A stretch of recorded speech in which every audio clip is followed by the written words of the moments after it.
নবী যখন এই দাওয়াত দিলেন, কাফির বেঈমানরা তখন নবীদের উপরে জুলুম করলো, নবীজিকে মারধর করার জন্য বন্ধুরা আমার তারা ঝাঁপায়ে পড়লো। নবীর পাশে তখন কেউ ছিল না। নবীর একজন সাহাবী, তিনি 2 দিন মাত্র কালেমা পড়ে মুসলমান হয়েছে। এই সাহাবীর নাম হযরতে আবু হালা রাদিয়াল্লাহু তাআলা আনহু।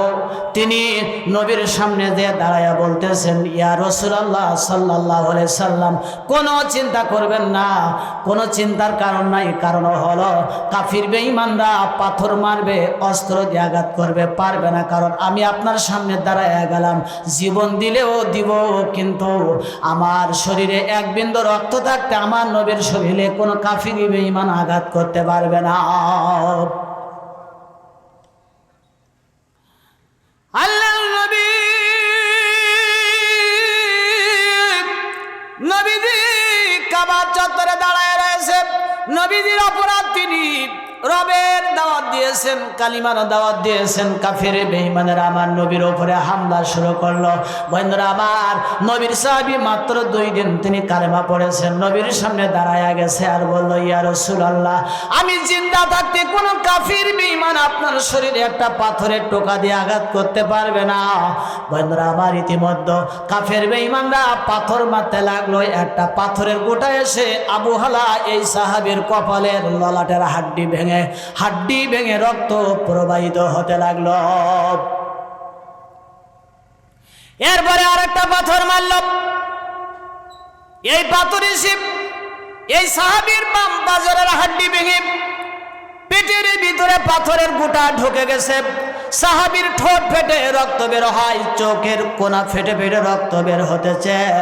এক পর্যায়ে সাহাবী, এত বৃষ্টির মতো কাফেররা পাথর মেরেছে, সাহাবী জমিনে পড়ে যায় আর বলে, ইয়া রাসূলুল্লাহ, আমি আর নিজেকে ধরে রাখতে পারলাম না, আমার মনে হয় আমি আর বাঁচব না।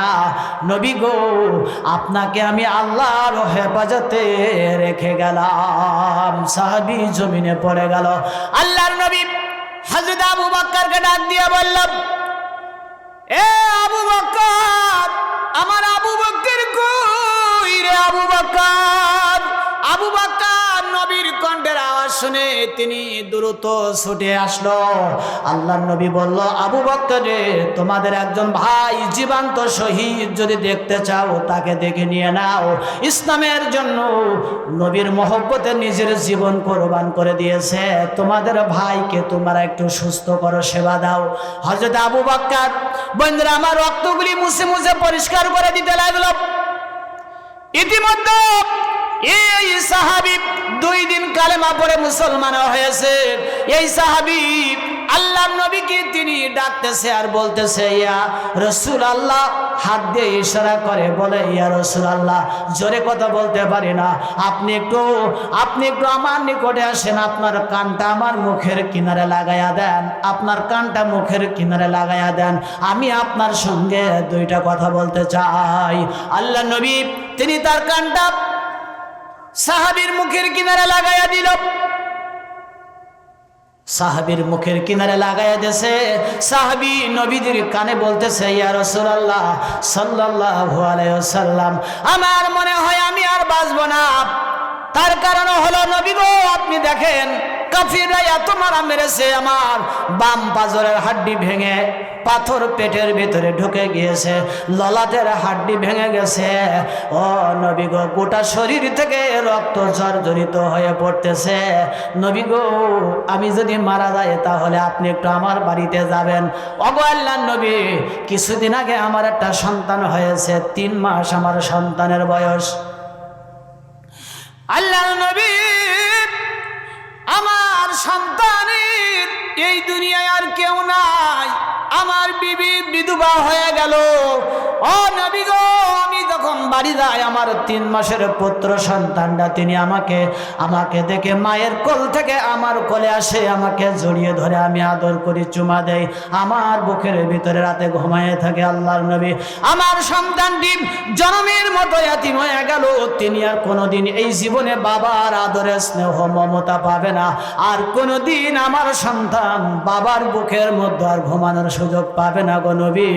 নবী গো, আপনি আমার বাড়িতে যে আমার এতিম সন্তান 3 মাসের সন্তানের মাথায় একটু আপনার রহম বারাকার হাতটা একটু আপনি দিয়ে দিবেন। হাতটা যদি আপনি একটু রাখেন আমার সন্তানটা অনেক ভালো থাকবে গো নবী। আর একটা দাবি করবো গো আল্লাহর নবী, আমার মা জননী, আমার বাবা নয়, ও নবীজি,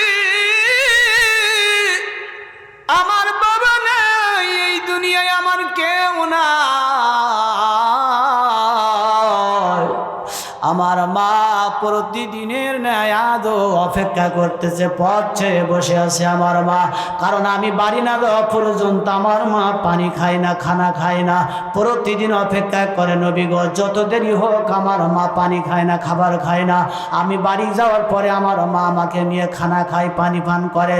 আল্লাহ নবী, প্রতিদিনের ন্যায় আমার মা আদৌ পথ চেয়ে অপেক্ষা করতেছে। আপনি বাড়ি যেয়ে আমার মাকে আমার সালামটা পৌঁছাইয়া দিবেন আর বলবেন আমার জন্য যেন আর এ দুনিয়ায় কোনোদিন অপেক্ষা না করে। কারণ হলো এই জীবনে, এই দুনিয়ায় আমার সঙ্গে আমার মার আর দেখা হবে না। আগে আল্লাহর নবী আপনি বলে দিবেন আমার মা আর যেন কোনোদিন অপেক্ষা করে না। ও নবীজি, আমি আপনার জন্য আপনার মহব্বতে জীবন কোরবানি করে দিলাম, ইসলামের জন্য আমার জীবন কোরবানি করে দিলাম। এই কথাটি আমার মাকে আপনি একটু জানিয়ে দিবেন, একটু বলবেন, তাহলে আমার মা অন্তত আর অপেক্ষা করবে না। নবী গো, আমার এতিম পরিবারটা মাঝে মধ্যে যে আপনি একটু খোঁজ খবর নেবেন।